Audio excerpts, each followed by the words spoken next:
In the aftermath of the tragic loss of 13 American soldiers and the heartbreaking coda to a 20-year war in Afghanistan, the American psyche hit a low point.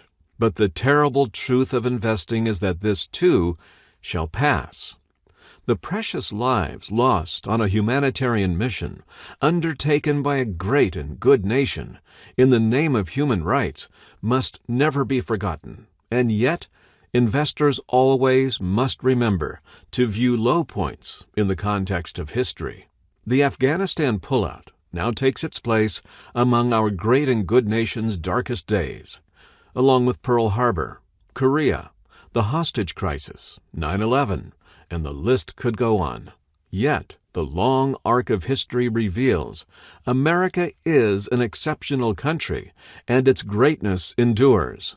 By the most concrete of measures, the Standard & Poor's 500, an index of the financial value of the 500 largest U.S. companies and barometer of the progress of the nation, in the 5 years ended June 30th, 2021, more than doubled in value, with a 125.4% total return. The S&P 500 was the number one performer of this diverse group of 13 types of securities investments. A distant second was the 74.9% return on a global index of stocks excluding the U.S.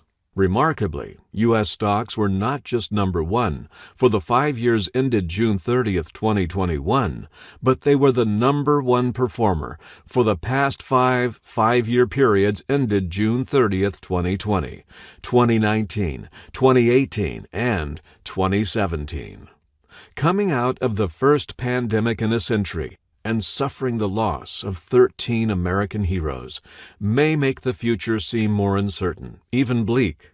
But the persistent leadership of U.S. stocks is an important trend driven by financial economic conditions and American exceptionalism.